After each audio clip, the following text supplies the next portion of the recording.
Glad you found us here on YouTube. Um, Sharon and I are doing great. Well, as good as could be expected. Trying to stay away from everybody and hanging out and trying to enjoy this Lenten season. I uploaded a video that had me reading the gospel text and giving a sermon, and YouTube said it was too long, or maybe it was too boring. I'm not sure. So I cut out the part of me reading the text, and I'm going to let you read it on your own, and then come back, and once you've read it, then you can get the sermon part. So the text is John 9, the whole chapter, about 41 verses. And when you're done reading that, come on back and check out the rest.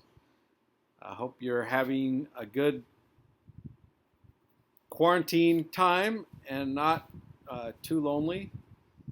I hope you're staying well, and we can't wait to get back together with everybody. So, here is the sermon part. I'm not exactly sure how this is going to go, but we'll give it my best shot. In recap of this really long scripture,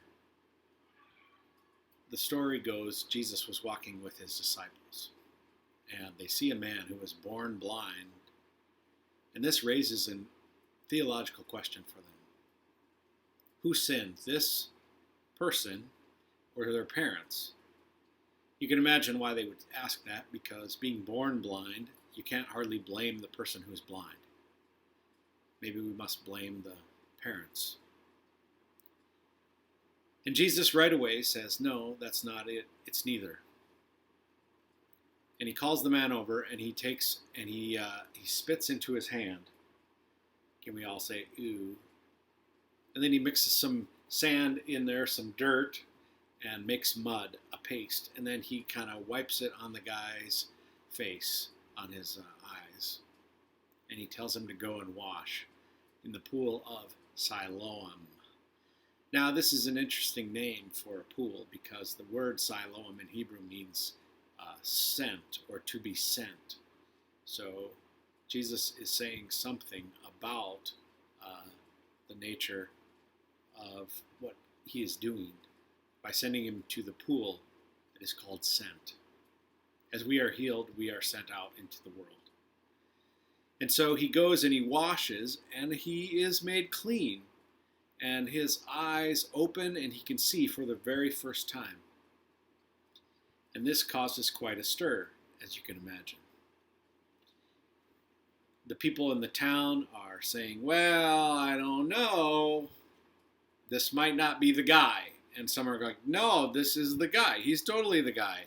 We see him every day. He's been out here since he was born. And the guy keeps saying, no, it's me. I'm the guy. And so his next job is to show himself to the priest. And so they take him over, and it happens to be a Sabbath, which is a day when no one is supposed to work. And the question that the Hebrews have, the Pharisees, is, what day did he do this on? You can't be serious. Somebody did something that resembles work on the Sabbath. And so their second question was, and who did this to you? How did this happen? What did they do? They want to figure this out. And so the man tells them there was a man named Jesus, and he spit in his hand, and then he put dirt in it, and then he rubbed it on my eyes, and then he told me to go and wash in the pool called Siloam. And when I did, my eyes were opened, and for the very first time since birth, I can see. And so they did not believe him. And so they called his parents in. And they said, hey, is this your son? He says he was born blind. And the parents said, absolutely. This is our son. We can tell you that with 100% certainty. And he was born blind. Hasn't seen a day of his life until now. Beyond that, we don't know anything. We don't know how it happened or who the guy was who did it. But why don't you talk to him? And so they come back to ask him. Now it says that they were afraid of being thrown out of the synagogue. And this is an interesting piece of this gospel because at the time that John's gospel was written was the first time in the history of the early church that Christians were being persecuted by Jews and that they were being tossed out of the synagogue. So for Jesus, for this to have been already happening, as John says, at the time of Jesus was kind of unlikely. This is how the gospel speaks to us, not only then but now. And it even has something for us today. And so they go back to the man and they want to know again, tell us one more time how this all came about. And he says, no, I've already told you. You didn't want to hear it from me. You asked my parents, why? Do you want to start following him too? He says something I think was kind of funny because they definitely did not want that. And so they kick him out of community, out of isolation. I'm not sure what he is going to do. He doesn't have a skill or a trade. He's still kind of learning how to use his eyes. I'm not sure how. I guess he'll be an outcast even further than he was before. When Jesus hears this, he comes back and he finds the man and he asks the man if he believes in the Son of Man. Now, the Son of Man is shorthand in Jewish culture for the Messiah that was prophesied in the Old Testament by Daniel, the human one who would come to overthrow empire. And so he asks, you tell me who it is and I will believe. And Jesus says, I am the one. The one that's talking to you is he. Kind of calls himself in the third person, the Messiah. And so the man worships him. And then it says he followed him. And so we have this story. Now, I mentioned in the middle of this that in John's Gospel here, there were something that historically would not have been accurate at the time of Jesus. Partly, the Gospel of John is meant to be preached to possible Jewish converts and to Christians, both Jews and non-Jews. And it's sort of polemic, which means it has an agenda. And I believe that John was really trying hard to get people to follow Jesus. In doing that, he sometimes uses the Pharisees as a foil.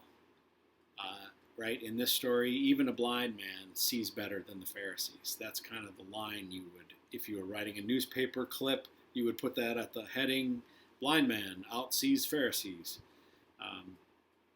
And so I don't know that we need to read a lot into that about the Jews or the Pharisees.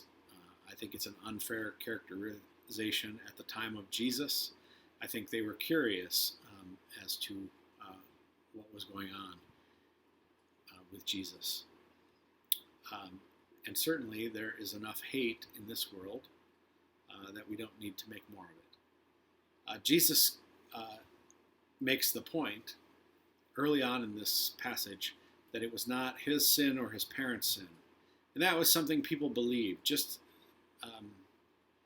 They just kind of believed that if something went really wrong with you, it must have been you must be getting what you deserve. We'll call it karma or maybe God's punishment. And Jesus is coming to say that that's not the case. In fact, I think this whole story is sort of about that. What the Pharisees wanted to do is find someone to blame. I imagine some of the townspeople too, right? Who did this? And how did they do it? Were the questions they were asking. And it came out of their fear. And so in this story, the end of the story, then the man becomes isolated because he witnesses about Jesus, at least until Jesus comes back. So there are three things I think this story tells us. One is that, at least in this story, people sometimes choose fear over faith. And Jesus comes to turn that around. Sometimes people choose blame over gratitude. Can you even imagine that people weren't praising and thanking God because this man could see? Because maybe something else great would happen in their life or in their community? We always have the opportunity to choose gratitude. Sometimes we choose blame instead. And then the third thing, this man was isolated because of standing up for what he believed in or telling the truth about who he was and what happened. And instead of isolation, we have the opportunity to choose community. So I'm sure this has absolutely nothing to do with us today with the coronavirus and not being able to be at church. I doubt people are choosing fear over faith today. Probably can't find much evidence of that. Okay, actually, I went to the grocery store and I noticed that there were certain total shelves of the grocery store that were completely bare and happened to be toilet paper. And don't worry, I'm actually good in the toilet paper department for now. We'll revisit this next Sunday maybe. There also were no hand sanitizers or masks, and because of people's fear, we are coming up to some shortages, and I expect that will only get worse. And I hope that we can hang tight, and even in the midst of whatever happens, know that God is with us.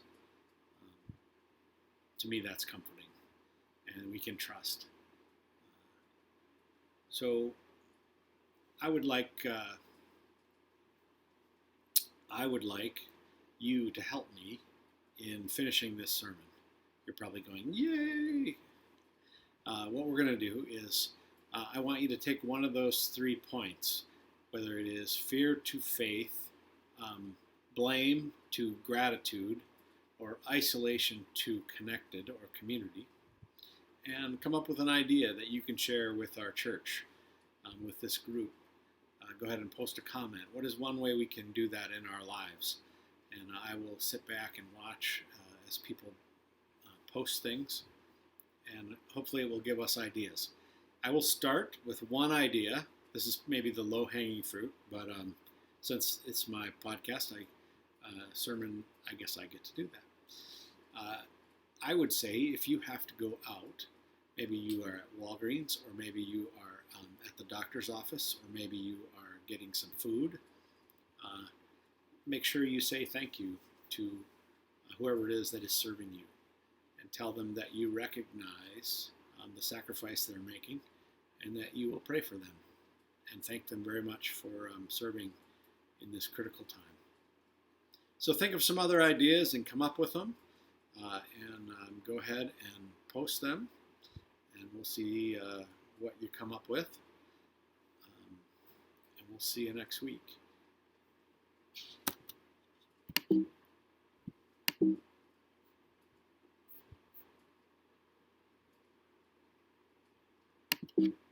Wow, it's off. You're offering?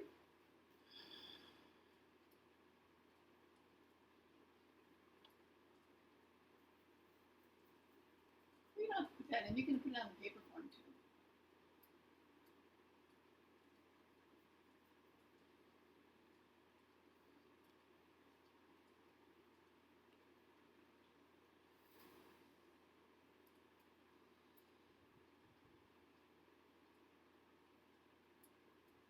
Well, maybe somebody will write it on the website.